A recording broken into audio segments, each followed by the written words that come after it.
peserta konvensi Presiden Partai Demokrat Pramono Edi Wibowo menyerahkan kepada Ketua Umum Partai Demokrat Susilo Bambang Yudhoyono dan Komite Konvensi terkait nasib konvensi Capres Partai Demokrat.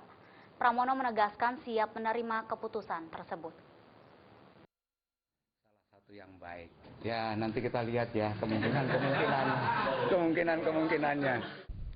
Anjloknya suara Partai Demokrat pada pemilu kali ini ditanggapi santai oleh salah satu peserta konvensi Partai Demokrat Pramono Edi Wibowo. Ditemui di media centernya di Jakarta, mantan Kepala Staf TNI Angkatan Darat ini mengatakan bahwa saat ini Partai Demokrat masih menunggu hasil keseluruhan perhitungan selesai oleh KPU. Nantinya jika sudah ada hasil yang dikeluarkan oleh KPU, maka partai besutan presiden ini akan melakukan evaluasi. Pramono menambahkan, kendati suara Partai Demokrat pada pemilu kali ini terjun bebas, namun Pramono Edi enggan berkomentar penyebab jatuhnya suara partai berlambang Mercy ini.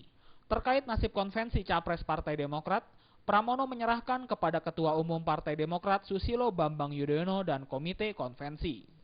Nasib konvensi Demokrat memang mengundang spekulasi seusai pemilu legislatif 9 April.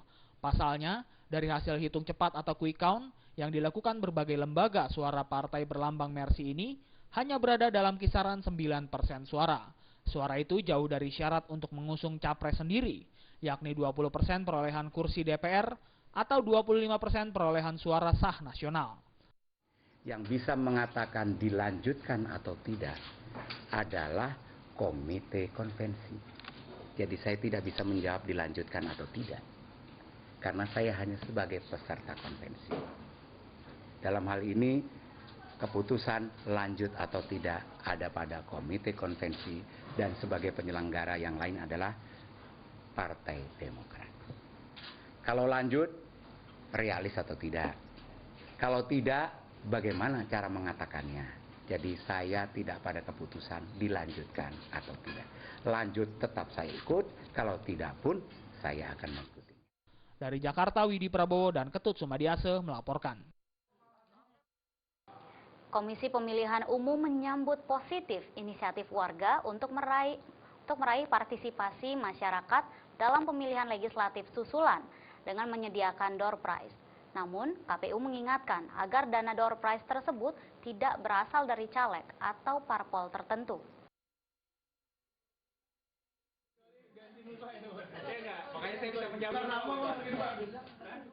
Komisioner KPU Ferry Kurnia Rizkiansyah mengatakan pihaknya menyambut positif jika ada warga yang menyediakan hadiah bagi masyarakat yang ikut pileg susulan.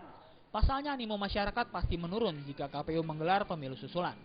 Namun dirinya mengingatkan agar dana door prize itu bukan berasal dari caleg maupun parpol peserta pemilu. Door prize itu bisa dikatakan pelanggaran jika dananya berasal dari caleg atau parpol tertentu. Inisiatif ya, door prize.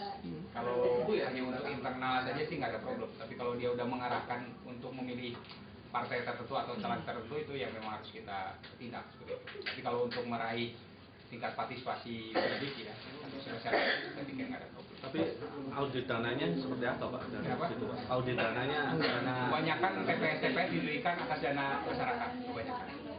Biasanya seperti itu. Kalau kita patokannya kan cuma 750.000 per kali. Tapi kalau ada indikasi memang caleg gitu terkait dengan caleg partai atau apapun, itu sudah wilayahnya wilayah pidana.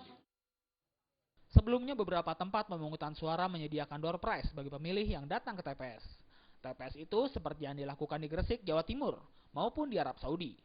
Mereka menyediakan sejumlah hadiah seperti rice cooker maupun hadiah lainnya untuk menarik minat masyarakat dalam mencoblos. Dari Jakarta, Agus Purwoko melaporkan. Berita tadi sekaligus menutup berita dan bincang terkini siang edisi kali ini. Saya, Vina Simanjuntak, mewakili segenap tim redaksi yang bertugas. Mohon undur diri, terima kasih atas perhatian Anda. Dan bagi Anda yang ingin menyaksikan cuplikan berita hari ini, silakan memfollow Twitter kami di @indo_network. Sampai jumpa dan salam Indonesia.